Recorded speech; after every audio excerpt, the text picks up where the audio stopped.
Welcome to Sports on Tap. My name is Ed Dick, along with Rob Troutman, Sean Duffy, and Josh Jeffy. You are watching us live on our YouTube page at Sports on Tap. Make sure you check us out on Twitter at SOT Podcast. We're also on Facebook, Sports on Tap, and also check out our website, sportsontappodcast.com. And you can also email us at sportsontappodcast@gmail.com. This is the fourth installment of our high school football preview show. We have gone over the Greater Cleveland Conference, the Suburban League, the Southwestern Conference, now, and certainly not last and certainly not least, the Great Lakes Conference. And we have two special guests to join the show here shortly. I want to mention our sponsors. We are brought to you by G&G Fitness Equipment. That's livefit.com. Ray Felton State Farm Insurance in Hudson, Ohio. You can reach them at 234-284-2996. RRT Productions. We shoot, we edit, you win. And then also GVR. We still have, check them out. Go to the website. Use our promo code ONTAP10 to get 10% off your next purchase. Gentlemen, this is the last. It's week one right now. We have one more conference to preview here, but it's coming fast with this added playoff week. We're getting into things much quicker here, and I could not be more excited. I'm sure you guys are the same way. I'm exactly the same way. And in the weekend the weekend weather we had this past weekend, it had a little nip of fall in the air, and have a fire outside, maybe have a pumpkin beverage or two, whether it's coffee or whatever else you like, because that's starting to come out now. It's fall in football, so I can't wait. Yeah, it's going to be. Man. Yeah, Sean's going on vacation soon, but the football season, though, especially in the Great Lakes Conference. I mean, our guest tonight. I mean, you got North Olmsted who played really well last year, and same for Valley Forge. They were right in the thick of it. Everybody made the playoffs, and I thought, it was great for high school football. But the Great Lakes Conference, they just beat up each other. When you look up and down. Valley Forge, in second place last year, and same with North Olmsted. Can't wait to talk to them and talk to the coaches and see what they thought about last year and their team and what's coming back this year. And we will be joined by North Olmsted head coach Tim Brediger, and then also Valley Forge head coach Marcello DeAngelis, another one of the Mountain Union folks that I know and quite familiar with. And I will also say I played with him, definitely not the other way around. So a couple highlights about the Great Lakes Conference from last year. The Rocky River Pirates, led by Tommy Beebe, who is now at I think he's at Wake Forest. They won the Great Lakes Conference Championship last year with a 32-15 victory over Medina Buckeye. They then defeated the Bucks again in the second round of the Division III Region 10 playoffs, and then they were eventually knocked out thereafter. Illyria Catholic advanced to the Division V Region 18 championship, regional championship. It was their first regional title appearance since 1987. And then the Holy Name Green Wave, led by Javon Williams, they advanced to their second consecutive Division III Region 10 championship game. This year, they fell a little short to West Holmes. They also had to defeat Padua a second time to get there. And they also took out undefeated Norton, who had a tremendous season last year, but Holy Name took no prisoners. It just goes to show you how deep this conference is. When the teams that finished third in their respective divisions made it to their respective regions championship games. It's a loaded conference from top to bottom. Rocky River and Buckeye played each other again, as I mentioned before. Valley Forge and North Olmsted played each other at the end of the season last year as part of the scheduling. The Great Lakes Conference is unique because they keep their Week 10 open. So what will happen is wherever you place in your respective division, you will play the corresponding place in the other division. So Buckeye and Rocky River both won their divisions. They played for the championship game. Valley Forge and North Olmsted finished second. They played each other. Holy Name took on Illyria Catholic at the end of the year. Lakewood and Bay, Parma played Westlake, and Normandy played Fairview. So that's kind of how that's how this breaks out here as far as the Great Lakes Conference is concerned. Now, And it looks like Coach Brediger is just about to join us here, and they have a very exciting team coming back. There he is. Good afternoon or good evening, Coach. How you doing today? Looks like he's in the car, ready to roll. How you doing? I'm great. Thank you very much for joining us today. We're looking forward to hearing about the Eagles and getting to know your program a little bit. Let me set a little bit of the stage for from last year. Last year they finished the North Olmsted Eagles finished 6-5 overall. They were 3-2 in conference play. They were the 13th seed in Division II Region 6. They had a tough one against Toledo Central Catholic in the first round. They scored 27 points a game, and they gave up 24. They have pretty much the exact same schedule as they did last year, and this is their second year in Great Lakes Conference play. Coach Brediger, thank you for joining us. If you don't mind, let's talk a little bit about the program, how the summer's been, and kind of where you're at going into week one. Well, thanks for having me. First off, summer's been great. You know, our kids are excited to be in year 2 in the GLC. After being in the SWC for, obviously forever since it started. And, now going in the second year, you know the coaches you're going against a little more, the players on the other teams. Last year there was kind of a feeling out period where, when you're used to playing certain teams, these kids from middle school on up, right? And now you're facing all new squads and you get a chance to know their tendencies, their staffs, their players and things like that. So, year 2, there's some more, we're more familiar, I think, with our opponents than last year. And going into year 2, because that was going to be one of my questions for you, Coach. How big of a step or leap do you guys you think will take this year in terms of scouting the competition and starting to know your opponents a little bit better? Was it a struggle last year, and how big of a leap will it be this year for you guys, or advantage this year? I think, going into year 2, you get a better feel for who you're playing against, right? And we also installed a whole new offense, grades 7 through 12 last year. And, there was times early we sputtered and had to score on special teams and things like that. And it was okay, and as the year went, we got a little bit better. We got more comfortable with our quarterback and some of our skill kids, and understanding the offense. So really starting this winter, the kids, when you start reviewing things and looking at film, we saw great strides in the winter from watching film and just in our conversations with our athletes. And in June, when we started our camps, you could see a big difference in just picking up the next level of the offense, things that we couldn't get to or things that we had a hard time getting to during the season. So, you hope the combination of both makes us a better team this year. So. And to add on to that, you said you changed your whole offense 7th to 12th grade. Was that due to the talent you have within your system, or is that due to the conference change, or a little bit of both? You know what? It was due a couple things, right? It's looking at the types of athletes you have in your program typically, right? And always you get some special ones here and there, right? But kind of having an offense that we felt like we could tweak year in and year out and run certain parts of it with the kids that we had coming up.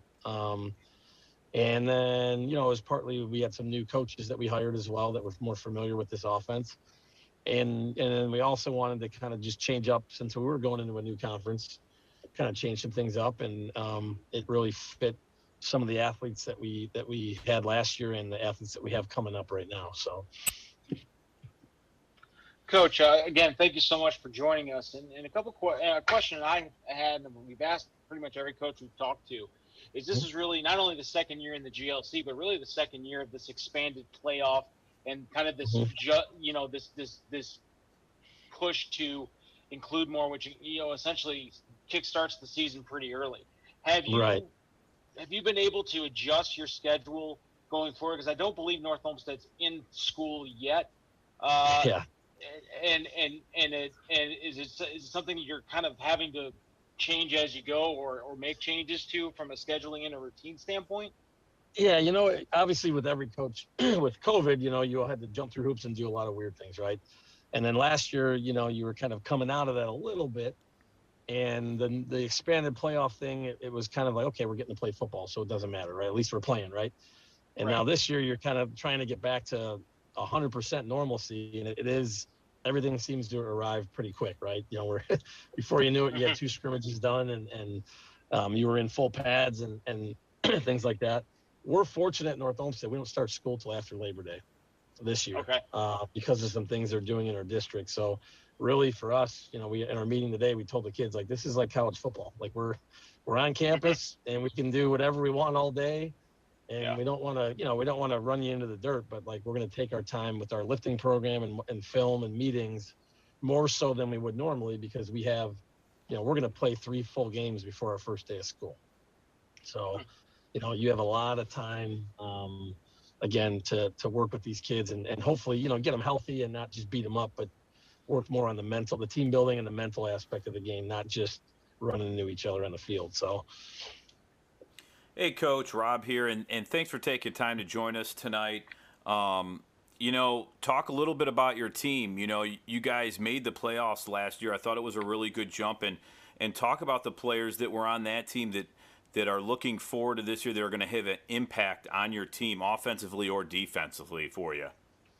Okay. You know, some of our key returners, obviously our quarterback, Xavier Balsam. Great kid, 4.02 GPA, you know, just a good team leader, one of our captains. Came a long way from where he was in our program as a sophomore, and has just done a nice job with our offense starting, you know, in June. Jared Kelly is a 2-way player for us, a safety and a slot, a kick returner. And then Gavin Beasley is a nose tackle. All 3 of them were, you know, different awards on the all Ohio teams and all, you know, all region and district and things like that. Just good, tough kids. And they've done a nice job leading us, you know, on and off the field. So those are probably the top 3 returners. Joey Wengstrom is a 2-way starter for us at 6'4", 290-pound tackle, who has played since he's been a sophomore. And then Daniel Ferdui is a 2-way kid, a fullback, and a DN for us in our defense. So those 5 are probably the guys we're going to lean on the most. Those are guys that have started for 2 years for us at various spots, and this will be their 3rd year starting. And they're leaders on our team. They're leaders in the weight room, you know, in the building for us. And so those will be the guys that we lean on as we, you know, move towards this season. We're talking with North Olmsted head coach Tim Brediger. And Coach, coming out of the COVID year, as you mentioned, we're trying to get to more normalcy. Really with everything. Have there been anything that COVID forced you to do as a coach or as a team that you thought that was actually a pretty good idea, and you've kind of continued that even as we get more normal? Yeah, you know, obviously the communicating with, using Google Classroom and Huddle combined, you know, we do a ton of information with our kids as far as playbook pages or opponent scouting on Huddle, obviously, and then putting that on Classroom, you know, just a way to communicate with our kids. So there's times that we've been able to, in the past, meet without having to meet, really, you know, like just doing team Google meetings about install. And you know, we've tried to do more face-to-face, but it's been something that's come up in the past that we've used. And with our coaches, we've had meetings using that. So instead of having guys drive, you know, an hour in to talk football, we can kind of just sit in our basements or our offices at home and talk ball when we want to. But I think the use of technology is probably the biggest thing, you know, the communicating everything from, you know, bits and pieces of drill work that we steal from colleges that are on Twitter, that are on social media, and then loading that up to our Google Classroom so these kids could see everything that we wanted to see. So that's probably the biggest thing that we've taken from COVID. I can tell you that we've kind of followed suit. Usually we get together in Josh's basement and not the show out. And this has certainly lent the opportunity to be able to interact more with coaches and players as well. Hey, Coach, we talked about the 7 through 12 and kind of changing the offense, to, you know, as you saw fit there. How does the youth program, you know, how does the youth program play into it, and how has that been feeding into your guys' overall program? Yeah, you know, North Olmsted's a great place. I grew up here. I mean, played here, and I'm fortunate. This is my 24th year coaching here.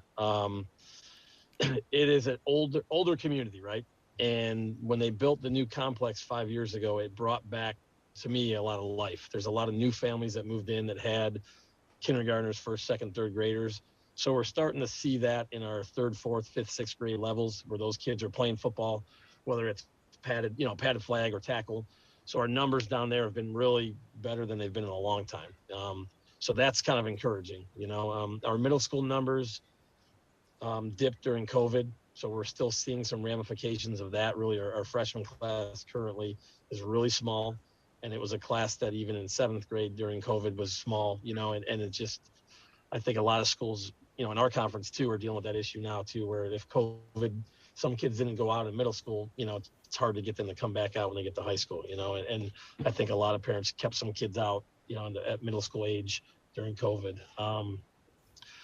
But, in our community, the biggest thing is getting these kids involved. And, we do youth camps like everybody. We've done some free camps. We've done some smaller ones where we get more specific in position-wise, and some are more just conditioning. Our strength guy that we've hired is awesome. So he does a speed and strength camp for grades, I think, 5 through 8 in the summer, where you do body weight and stretching and teach them how to do certain lifts, but using like PVC pipes and things like that. And that's been awesome, just to go in there and see those kids learn techniques safely. So by the time they really start getting after it, hopefully they've had a year or two under their belt of doing rubber bands and PVC pipes and things like that. So it's exciting. The new building has brought back some life the last couple of years. And I know for our community, the next step is trying to build a new K through 5 complex, that was up as a bond issue last year. And we're hoping that can get pushed through, because I think we'll see a huge shift in the people that are moving into our city. I think we'll continue to see younger families coming in and, moving back into our community. So being involved with the program for so long, you've seen and witnessed a lot. What's one or two of the most memorable things as coach that you have been a part of or witnessed in your time at North Olmsted? Not to put you on the spot or anything. No, there's a lot. Obviously, you have the coach answer, right? The one about just seeing kids grow. Like my favorite thing is watching these kids from 7th grade or youth camps, 4th, 5th grade, and get to know them, and then they're seniors all of a sudden, right? I think for most coaches, that's the cool thing. That's why you do it, to see the growth of these young kids. But some special moments, I think. Last year, obviously making the playoffs was a special moment. We got a chance to drive 2 hours out to Toledo and play to me was one of the top 2 or 3 teams in Ohio, and that was an awesome experience. I think certainly the COVID year where we only had 6 games, we were fortunate to play where everybody made the playoffs. We played Midview and won a playoff game.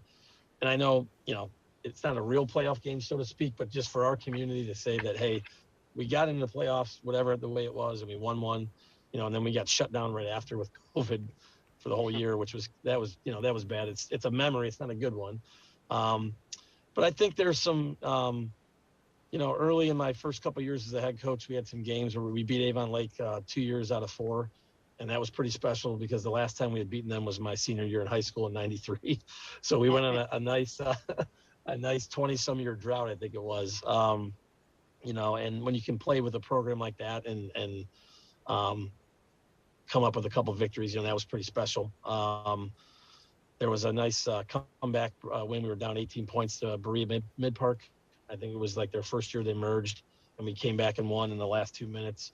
And that was at the old stadium, which for me had a lot of memories because I had played there and grown up as a ball boy in the sidelines at times in that stadium. So it was those are some special things to me. I would say that Midview North Olmsted game that you were a part of in that playoff, that was probably one of the craziest games I've ever been a part of because I was doing video highlights for Sports on Tap. I was on the sideline, and I could not type quick enough to get all the highlights up. I was trying so hard, and I look up, and there's already another touchdown. It was a high-scoring game, but it was close the whole way, and probably one of the best games I've ever seen. That was fun. And such a year with COVID, with the stress of the kids, and just to see our kids and our community get so excited about a win and for a brief couple hours, nobody was worried about COVID. They were just being kids out there playing football, which was awesome. Absolutely. I think that was actually it seemed like one of the first games that I thought media might have been able to go to games, because I remember it was, and actually I thought were there fans in the stands? I can't remember if it went that far. But yes. Yep. Okay. Yeah. So it was like coming back a little bit, man. That was a breakout party, for sure. That was fun. Well, Coach, you open up. I mean, it's crazy to think we're in the middle of August. And we're talking week 1 here. You open up against North Ridgeville, a team that you have some familiarity with, being in the Southwestern Conference for so long.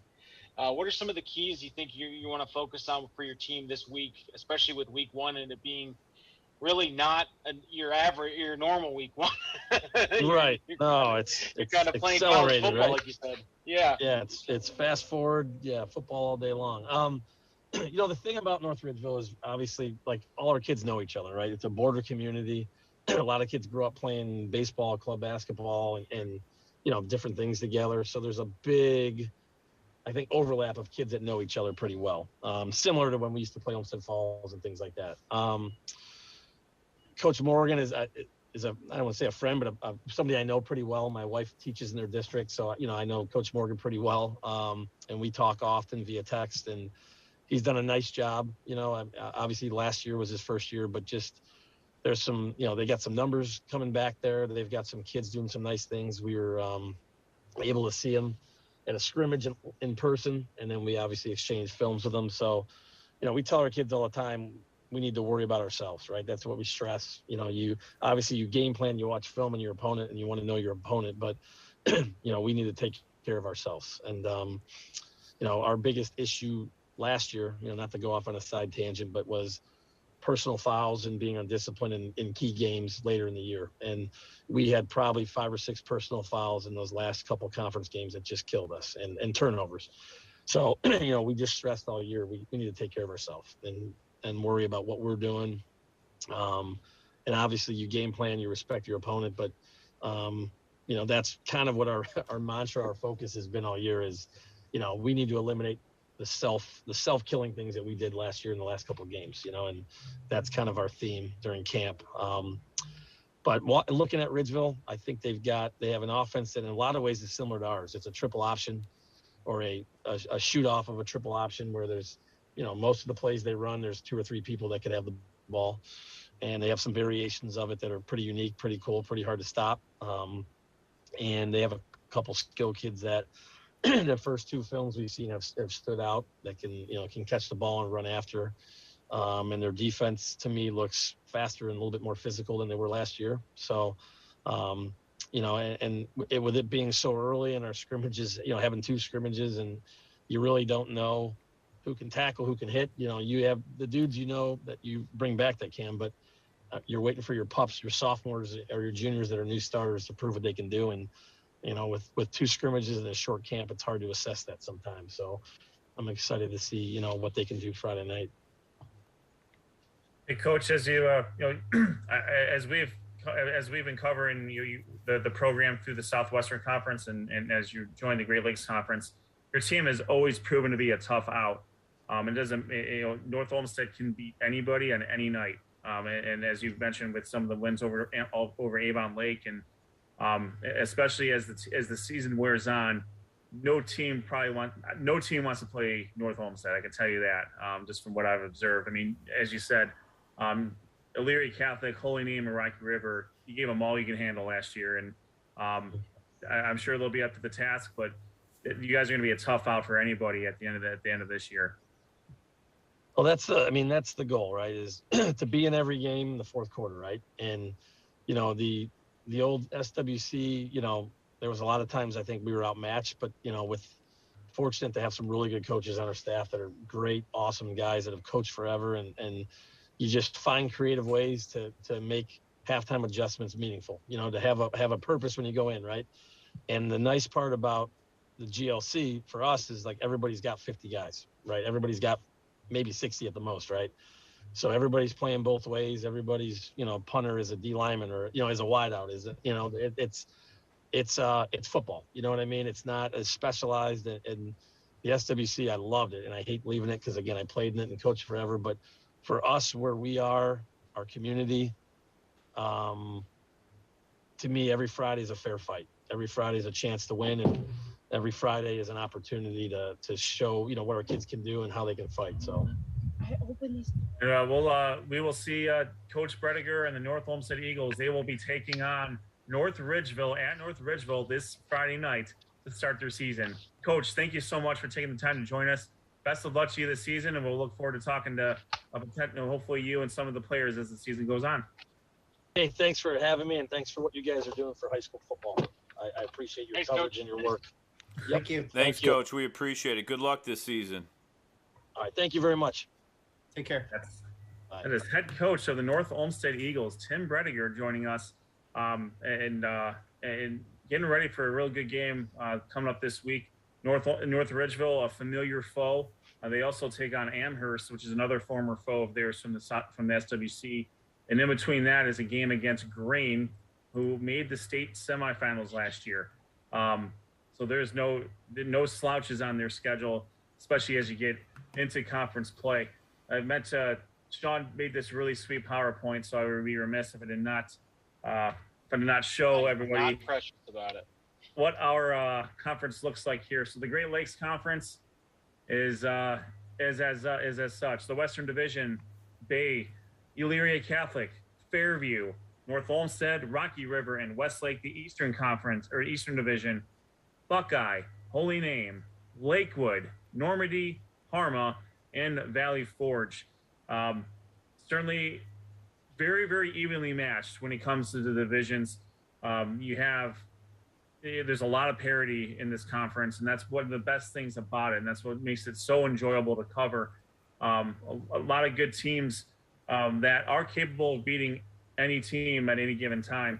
And I think what Coach said was very poignant in that a lot of the teams in this conference they're punching against their own weight. They're not playing up, and they're really not playing that much down either. So that's what makes it the meat grinder that we have called it. That we've really called a lot of our conferences, but it's very evenly matched.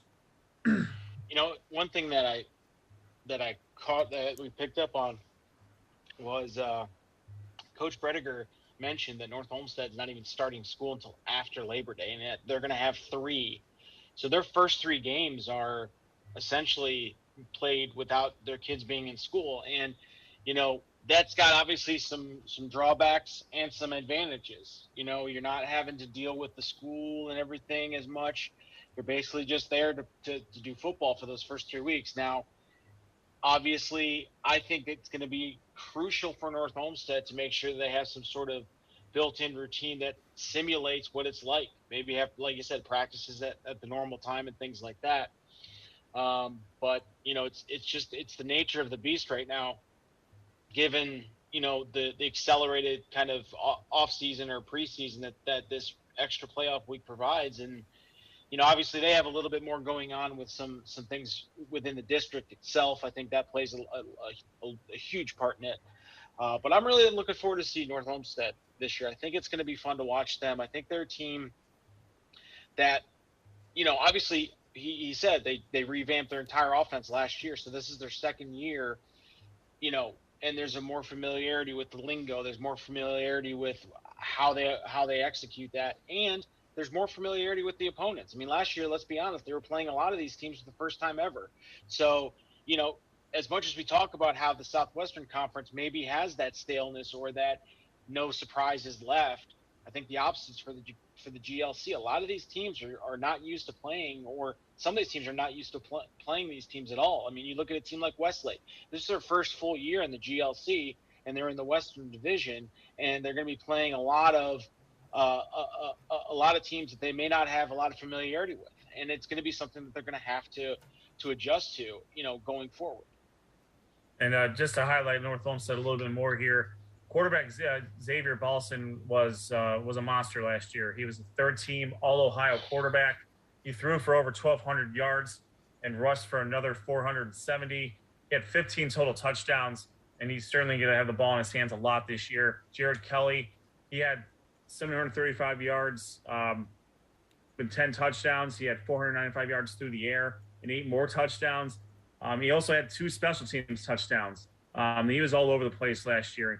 And then a couple of the other standouts, as Coach mentioned, Gavin Beasley. He had 4 sacks last year, 92 tackles. Adam Glazier, at 53 tackles last year. He mentioned Joey Wengstrom and Daniel Feduri. Gio Rodriguez had 4.5 sacks last year as well. They have a lot of players that are going to be making an impact this year as the year goes on. We're looking for head coach Marcello DeAngelis from Valley Forge. We'll talk a little bit about Valley Forge here. They finished their season at 6-4 overall. They were 6-1 in Great Lakes Conference play. They finished in second place. They did play in their conference. They were the 11th seed in Division II, Region 6. They lost a tough game to number 6 seed Olmsted Falls by a score of 30-15. Certainly no shame in that game. They scored 32 points a game, and they only gave up 21. They will return the same schedule as they did last year. And a lot of their question, no pun intended, marks will be because of loss to graduation as Purdue commit Kentrell Marks, who made a major impact offensively and defensively last year, and Eddie Starks. Both of those kids, players, graduated from last year. They were multiple year starters, and they accounted for a lot of yards and a lot of points last year. So Valley Forge has a little bit of work to do, but knowing Coach DeAngelis and what that team can do, they play a very methodical style. They run the ball a lot. They run like a modified wing T. They're very good defensively, and they can pour the points on. They may losing two players like Marks and Starks will certainly could lend itself to some sort of a drop off. But knowing Coach DeAngelis, I know he's got some things in the pipeline that'll get his team up and running. He is an alum of Valley Forge as well. He played at Valley Forge, and now he's the head coach there as well. We'll talk a little bit about some of the other teams in the Great Lakes Conference and highlight some other players. The Rocky River Pirates are your defending Great Lakes Conference champions.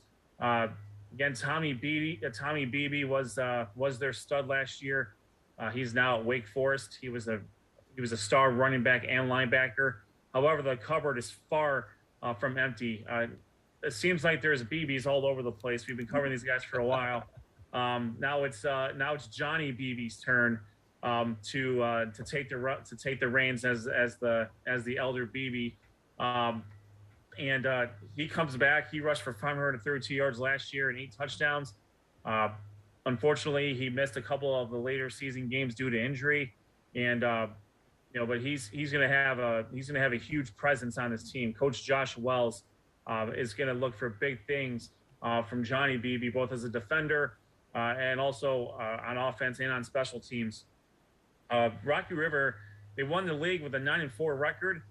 They did, they took out Buckeye in the championship game and then also played them again in the playoffs and were able to win there. Some of the other players to watch for Rocky River, Nick DeSalvo, running back, Owen Kleckner, wide receiver, Julian Patty, quarterback. We have Ryan Rickety, wide receiver, defensive back. Definitely not going to forget to mention Mac Masad, who was a guest on our show last year, having nailed a 47-yarder to win a game. So he's back. He's listed as a kicker, but we all know he can play other positions as well. Some of the Evan Merck as both a center and defensive tackle, and Charlie Fidel at defensive tackle and offensive tackle. So Rocky River, again, a lot coming back, and Coach Wells certainly going to have his team primed to defend their GLC championship. It's certainly not going to be easy, though. Another team that need to look out for, the Holy Name Green Wave, led by head coach Dan Wondolowski. This team, they finished 7-6 last year. That is a very misleading stat, though. They went to the regional championship for a second straight year. They had a very good run with a bunch of sophomores, headlined by quarterback Javon Williams and running back Christian Sanchez. And then they returned to that same spot last year. They did take a hit. A couple of big time players have graduated, like Connor Priesel and Eric Jones. However, Austin Wondolowski returns. Nick Casera is back. Logan Burden is back. But it all starts with quarterback Javon Williams. He was a stud last year. He rushed for what did he? I got my numbers mixed up here. Christian Sanchez is the quote-unquote supersized running back. He's 5'10". He weighs over 200 pounds. He is a bowling ball of pain. He dishes it out, but he can also run away from it. He rushed for over 1,400 yards last year and 15 touchdowns. Between him and Williams, they were a dual threat that few teams can match. Javon, they've both been playing since they were sophomores too. So from a leadership perspective, along with Austin Wondolowski, the son of the head coach, there's a really, really good leadership core here with Holy Name. And I have no doubt that, this speaks to how tough the conference is. They went on to the state. They went on to the Elite Eight in the state based off of the strength of their running game. But in the regular season, they were 4-5. They were 4-5, and they ran 3 straight playoff wins off to get to that level. And they gave West Holmes all they can handle. They had tough losses to VASJ, Painesville Riverside, Illyria Catholic. They just lost to Valley Forge in overtime, and they took a tough loss to Buckeye near the end of the year. So they have the experience, and they definitely have the playoff pedigree. Not a whole lot of teams in this conference can boast what they've done in the playoffs, and they have all the guys that have done it as well. And Ed, you brought up a really good point when you're saying these guys have been playing since they were sophomores. You mentioned parity of this conference. There's a lot of teams in this conference that have a lot of players that are going into their senior year that have been playing key roles on their team since their sophomore year, as soon as they were able to play on that varsity level. And I think that just pays dividends. And you mentioned the one thing is leadership, especially with the guys from Holy Name that you just talked about. Like, they made that playoff run. That experience is only going to help them going into this year. They got a taste of what it's like. They got really close, and that hunger is there. And to have players on your team that were young last year that led like that, having them be the top dogs now, it's all or nothing with them, is going to be key. So I'm looking at a team like Holy Name to have a really good year and be one of the top teams in this conference. No doubt. They have a lot of good. They have a lot of players returning. Again, the championship pedigree. They have the playoff pedigree. They've been in a lot of big games, and they've played almost the equivalent of another full season because of their playoff success. And I imagine that's going to play into their success coming up this year as well. Another team that we certainly need to talk about is Illyria Catholic, the other team from the Great Lakes Conference that made it to the regional championship game. These gentlemen, these players are fantastic. Coach Brian Fox, though they had a lot of guys as juniors that led the way, and there's and the one that's going to get all the press this year most likely is Levi Ellis, and deservedly so. He had almost 1,700 yards from the scrimmage rushing last year and 27 touchdowns. He made just as equally big of an impact as a linebacker with almost 150 tackles from his linebacker spot. Senior quarterback Brady Cook is back. He had over almost 2,200 yards passing. He rushed for another 460 yards. He had 25 total touchdowns. Colin Ginley is back, and also Tavion Thomas. He was a guest on our show last year. Another standout running back and linebacker. In fact, his success at running back allowed Levi Ellis to take a little bit of time off as a running back and focus his efforts on the defensive end, where he was able to stabilize there and also get himself a little healthy. Travis Merrill and Tony Grasso are back. Coach Fox has a loaded team that is going to return. Now, Illyria Catholic has moved up in division. They are no longer in Division 5. They are now in Division 4. So that playoff success they saw last year, it's going to be challenged a little bit because they would not be competing against the same teams. Instead of so they're going to be going up against Cleveland Central Catholic, Clear Fork, Bellevue, who are some of the other. Glenville is in that region. Kenton, Sandusky Perkins is a tough out. Shaw, if they have a good team, they can be up there. Upper Sandusky, and West Holmes, the team that defeated Holy Name last year to go to the state semis, they dropped down to Division 4. So Illyria Catholic is certainly not out of the woods as far as that's concerned. But it's going to be a very Fostoria's in that region as well. Lots of different teams for Illyria Catholic to play in the playoffs. But it all starts in the regular season, and they certainly will. And they start with Illyria, a crosstown rival there. Yeah, I mean, you look at a team like Illyria Catholic, and I think the one thing that I take away from last year was just how good this team was with a collection of juniors in the lead roles. I mean, we talk about Levi Ellis and Brady Cook and Tavion Thomas, Travis Merrill, Colin Ginley, Tony Grasso. Last year, they were all juniors. Now they're seniors. Now the secret is out on Illyria Catholic, so to speak. And, you know, we talk about it all the time. From professional to college to high school, expectation is not reality.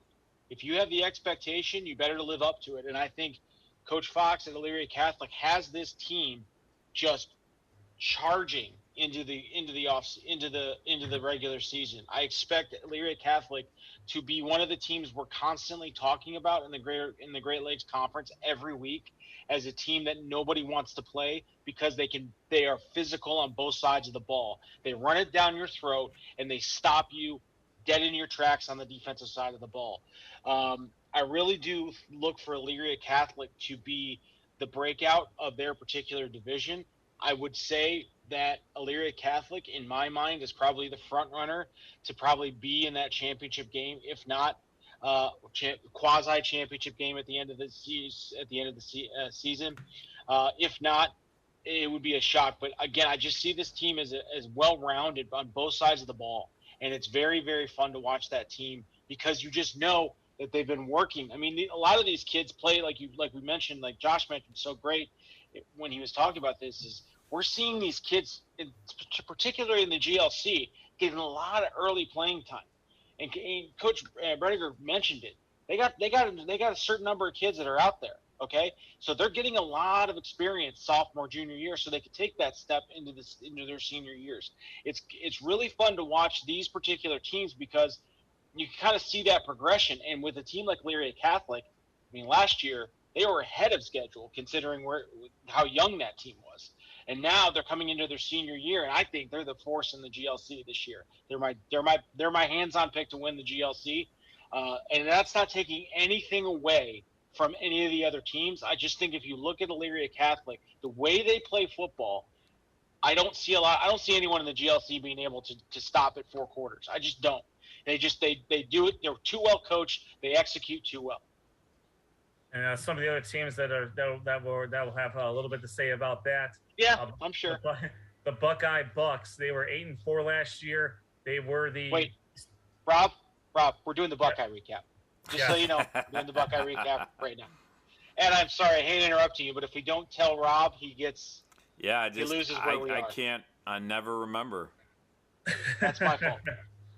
Buckeye comes back. They were the number 6 seed in Division 3, Region 10 last year. They did get a win over Caledonia River Valley before tough loss to Rocky River. Coach Dennison is back. He is one of the most successful head coaches in Medina County history. Spent over about 20 years with Wadsworth. Tremendous success there, and he has picked up where Coach Penzoni left off at Buckeye, and has just taken that program to new places with some playoff victories as well. Ben Barnes and Cayman Marshall are gone. However, Todd Allen and Ben Medea are back. So the strength of the team will be at the line. Todd Allen's been a starter since he was a freshman, and he missed a lot of last year due to injury. He did come back to win the state heavyweight championship for wrestling, but Medea got a lot of playing time because Allen wasn't playing, and now you got 2 of them that are going to anchor the line both offensively and defensively to help those young backs and receivers move the ball down the field. Westlake returns a head coach. Jason Hall comes back to lead the Demons in his second stint. There is familiarity there. He remained in the building while he wasn't coaching. But he's got some players coming back. Seniors Will Ostrowski and Arrington Taylor are back. They are both 3-year starters. Ostrowski is a really a good standout at safety. Taylor will play linebacker, so you have a really good defensive core there at the back 2 levels there. Sam Brucieri is going to be the quarterback. He's 6'3" and he's a sophomore, so it's going to be a little bit of baptism by fire for him. And we'll see if Westlake can get back in the playoff hunt this year, especially with the 16 teams making the playoffs. A couple other not small, but a couple other things to note here as well. Lakewood, led by Coach Thome, they are going to miss Hakeem Corum this year. He was an all-world running back for the Rangers last year, so we'll see what they can do to replace him. Normandy looking to get off the schneid as well. Parma is going to be a tough out, and then Fairview on the West Division. They've been struggling a little bit, but they usually have a couple good athletes that can sting you if you're not careful. So that is the Great Lakes Conference right now at a glance, and that is the preview for the Great Lakes Conference. So we're going to shift over a little bit here. We are going to talk about where we are going to be at. We'll bring that up here shortly, but we do have a week 1. Let's go. It is week 1. Week 1, baby. It is week 1. So let's go over quickly what the week 1 schedule looks like for each of our respective conferences. I will have this up on my screen. While I'm pulling this up, again, you're watching this on our YouTube page, Sports on Tap. Make sure you're following us on Twitter at SOT Podcast. Check out our Facebook page, Sports on Tap. Our website's sportsontap.com, and send us all your pronunciations and other stats at sportsontap@gmail.com. Here is our week 1 preview. We're going to start with the Greater Cleveland Conference. Josh. Yeah, so we're looking at we have a future GCC matchup. Brunswick will travel to Cleveland Heights. This is going to be a tough game for Brunswick, I believe. Coming in, they still have some questions at the quarterback position. Cleveland Heights has really grown their program really a lot over the last couple of years, solidify them as being one of the tough teams in Northeast Ohio. Aurora versus Euclid. That's going to be a interesting matchup to see how first-year head coach Robert Andrew does for the Euclid Panthers. Medina, we're looking at them this year. They still have a lot of speed at the receivers, but the issue is Drew Allar is not there anymore. So that's going to be one of the key questions going into week 1 on how they are going to go into this season. They got a tough matchup against Warren Harding. Menor, we talked to Coach Matt Gray during our GCC preview. They are not happy about their year that they had last year, their first losing season with a losing record since, I believe, 1997. So they really want to get back to Menor ways on how we know they can all play. And I think they're going to do that. And I think with the two-headed monster at quarterback, Jacob Snow and Scotty Fox, I actually think Scotty Fox might be getting a lot more of the reps there. They're moving Jacob Snow around a little bit, play a little receiver, play a little defense. So it could be the Scotty Fox show yet again, another Menor quarterback starting as a sophomore. We'll see how that goes. And, of course, Solon versus Hudson. This is a classic matchup. They seem to play each other every year. Solon's dropped down once again to Division II. So this is going to be an interesting season for them to see how their playoff aspects go from there. Of course, the game that I will be venturing out to this Friday is a interconference matchup between the Avon Lake Shoremen and the Strongsville Mustangs. For Strongsville, looking at the Strongsville side, and Rob can chime in a little bit on the Avon Lake side, but Strongsville is going to be starting Nolan Beard. He is a sophomore quarterback. The younger brother of Maddox Beard, who graduated last year, he was the starting quarterback for Strongsville.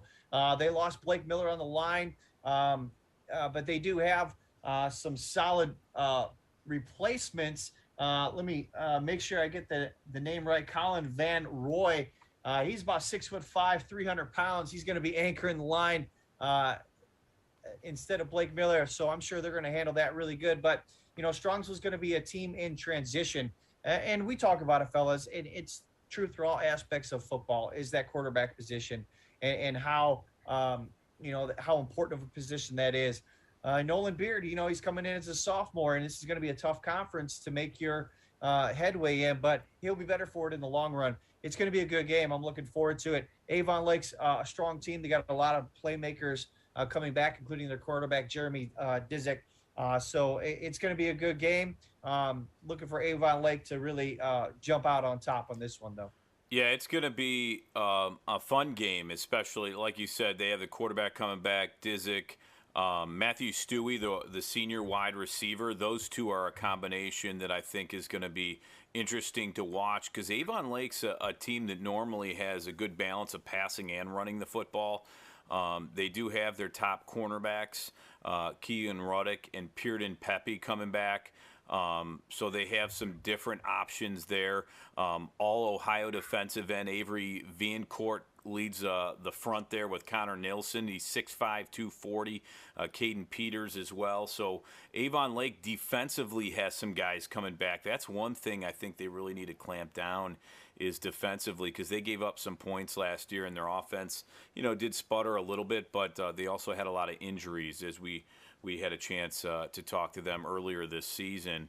But it's going to be a fun game, especially in Strongsville. We know it's a great place to play and watch a game. But we'll see what happens. Avon Lake 7-4 last year, a little bit of a roller coaster ride for them, but still qualified, and we'll see what they can do at Strongsville. It's going to be a good matchup. Hey, Rob, why don't you go through the rest of the Southwestern Conference as well?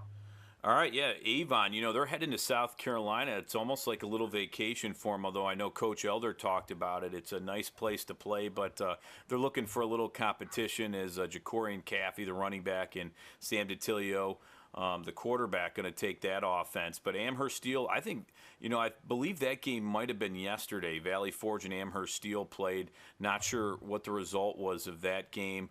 You have Illyria and Illyria Catholic. Illyria last year upset Illyria Catholic, I do believe, early on in the season, I thought, I thought it was last year. So that's always a classic rivalry to start the season.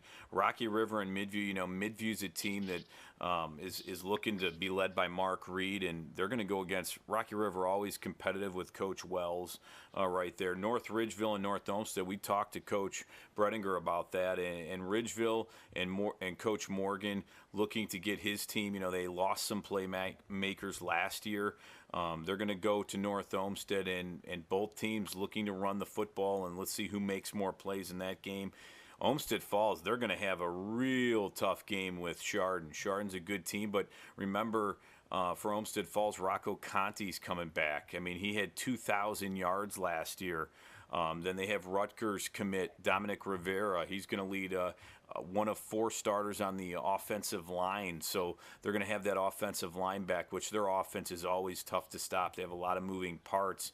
And they also have Charlie Seelek, the quarterback, coming back for Olmsted Falls. So I think Olmsted Falls offensively is going to have it. Can their defense clamp down on a good Chardon team? That's going to be a game to watch. Then Highland and Berea Mid-Park, we'll talk a little bit about this game coming up, but that is going to be a good one. We talked to both coaches early on in the season or in our preview show, and you know how Berea Mid-Park is. They like to score a lot of points on offense. Highland's defense is always tough, but they have a solid running back that can run the football. Can Berea Mid-Park defense stop them and slow them down? We'll have to wait and see. Josh talked about Avon Lake and Strongsville, and that's the Southwestern Conference. So a lot of really good games in week 1 here. It's always fun to see the out-of-conference games. And Olmsted Falls, they really went out of conference with Chardon, but a good test for them early on in the season to see where they line up. And Rob, go ahead, Sean. I was just going to say, just to double check you on that one, Amherst versus Valley Forge, that's going to take place this Thursday, the 18th at Byers Field. And the Avon Stratford, South Carolina game is actually in a neutral field. They're playing at Universal Studios Florida down there. I believe that's an ESPN game. That's going to be right. Friday night at 6 p.m. We talked to Coach Elder about that. He mentioned how excited they are to go down to Florida and play some out-of-state competition there. But definitely something to look forward to in the Southwestern Conference. So if obviously if you're not out cheering on your team, go ahead and tune in Friday night, 6 p.m. I believe that is on ESPN or ESPN2. I'm not 100% sure on the exact one, but I believe that is an ESPN game. We'll be able to see Jacorian Caffey on the four-letter network there. We're going to go ahead and move on to the Suburban League. My league, baby. First, we'll start off in the American League, and as Josh mentioned, Aurora's got themselves a test in week 1, going and traveling in, playing Euclid. Aurora is kind of in a similar situation as Menor. They have 2 quarterbacks, Matt Geyer and Brandon Lipens, who both saw experience last year when Alex Moore went down with injury. So they've been competing for that number 1 spot. But again, Aurora's a team that just kind of reloads every year. They do a great job. They got a great set of kids that come through that program. Coach Mahalik has them ready to go. Look for that game to be a really, really fun game, to follow. Next on my list, we got a cross-conference rivalry game as Wadsworth travels into Barberton. Barberton is also kind of in the same boat that Aurora is. They graduated a lot of talent, but again, the way that program is built by Coach Tony Gatto, he has the ability to reload. A name to keep in mind here is edge rusher Roosevelt Andrews, who is garnering a lot of interest from the Mid-American Conference. Several scholarship offers from the Mid-American Conference for Roosevelt Andrews. But again, we'll see if Barberton can match up with Wadsworth. We'll touch on Wadsworth after when I go into the national. Copley will be playing Twinsburg, another cross-conference matchup. Twinsburg has a new head coach I want to make sure I get this name right, former Bedford coach Charles Salter takes over the Tigers, and he makes history as the first African-American head coach at Twinsburg. So, really looking forward to see what Coach Salter can do. He has a track record of elevating every program that he's been to. It's going to be interesting to see if Twinsburg can get a week 1 victory against a pretty good Copley team that always seems to play well as the season goes on. Stowe will be taking on Cuyahoga Falls, and Cuyahoga Falls and Stowe, they were actually National Division National Division rivals, but since Cuyahoga Falls has moved over to the American, this is now a cross-conference matchup, which we're looking for there. As Rob mentioned, Highland will take on Berea Mid-Park. Going to be interesting to see here what Highland's defense, if they can stop that high-powered offense in Berea Mid-Park. But again, I think Berea Mid-Park is also kind of changing a little bit of philosophy. They're more of a smash-mouth football team, as Coach Unit kind of pointed to in our interview. They're not exactly the run and gun or the throw it down the field as much as they were last year. Again, they rely on the running back Hudson Devins. A lot of those guys are smash mouth, big offensive line. So that's going to be an interesting game to follow. Firestone travels in to take on the Rough Riders at Kent Roosevelt. Woodridge will travel in to take on Revere. And Talmadge versus Brexville, yet another cross-conference matchup here. Looking for Talmadge to be kind of the dark horse in the American division this year with Ty Hurst and Colin Dixon, the Wisconsin commit out of Talmadge there. The Blue Devils looking to have a really good season with some really good leadership at the top level. Moving on to the national division for the Suburban League. We will go ahead and start again. As I mentioned, Talmadge will be going to take on the Bees of the Brexville Broadview Heights. Solon will travel to take on Hudson in what, as Josh mentioned, a classic matchup. It seems like every year the season doesn't start unless Solon plays Hudson. Nordonia travels in to take on Bedford. That should be a pretty good game. Nordonia, again, graduated a lot of talent last year, but I think they have, there's in that similar situation we talked about with Aurora and Barberton. They always seem to have another next group up, which is definitely something to be talked about. North Royalton, the Bears are going to be traveling to take on the Demons of Westlake. We talked about this one I'm sure Ed will have more on the Westlake Demons as they have Jason Hall back as coach. North Royalton, though, is a team that I wanted to point out. I have something written down here for North Royalton. They are, and I got to get this name right, so forgive me. They have senior Saeed Abu Hamde. He's a linebacker, but he's also a running back with them. And they have another running back as a junior, Cody Miller. who has done a really, really good job and actually spelled Abu Hamde in many of the games last year. Stowe travels in to take on Cuyahoga Falls. As we mentioned, that's a cross-conference game. Used to be a rivalry game. Copley at Twinsburg, as we mentioned, and Wadsworth takes on the Magic of Barberton. That's all for the Suburban League. Ed, I'm dying to know what the lineup is for the Great Lakes Conference. Thank you, Sean. Well done by my cohort, my compadre and colleague from the the former Suburban League that I used to help and cover. So we'll start with the Great Lakes Conference. In the East Division, the Cloverleaf Colts will take on the Buckeye Bucks, a traditional Medina County League or Medina County matchup. These teams are relatively evenly matched. Cloverleaf has had a little bit of success in years past, but Buckeye is just a train that has continued to roll since it moved to the Great Lakes Conference. A rivalry game to start the year in Parma Heights, or Parma, I guess. Holy Name will take on Padua. They always start with their rivalry game, and this game also ended up being a playoff game last year, also won by Holy Name. So we'll see if Javon Williams and Christian Sanchez can keep the momentum going against the Bruins. Lakewood will take on John Marshall from the Senate League. Warrensville Heights will take on Normandy. A couple of teams, Normandy looking for a win. Warrensville Heights is playing an independent schedule, mostly because they're a very small team enrollment-wise compared to the rest of them in the LEL for football purposes. So Warrensville Heights plays more of an independent schedule there. Parma will take on the Clippers of Clearview, and Amherst Steel will take on Valley Forge. Amherst Steel also looking to get off the schneid. They're going to have some tough sledding there against Valley Forge and Coach DeAngelis. Coach Kenny Fritz for Amherst Steel is a Brunswick grad, and he'll have his team ready to play in that contest. So Buckeye in this division is the defending Eastern Division champions. In the West Division, a very, very tough matchup for Bay Village here. West Geauga is going to come to Bay Village. Coach Ron Rutt is going to rely a lot on Powie Alt. Alt was a standout running back last year, and they're going to rely a lot on Alt to help for the Rockets to take off. Illyria and Illyria Catholic, I think we've talked about that game a lot. Lots of high expectations for Illyria as a Division I program in the Southwestern Conference, but they're going against one of the best programs in all of Ohio with Illyria Catholic. That it's a crosstown rivalry, and that's going to be a great matchup. Northern West is going to stay in home. It's going to just go right across the street basically to play Fairview. We'll see if Fairview can get a win there against the Longhorns. We talked about North Ridgeville, North Olmsted. Coach Brediger looking to get his team off to another hot start. They started their year last year at 6-1 before they ran into a little bit of turbulence at the end of the year against some very tough foes. Rocky River will take on Midview.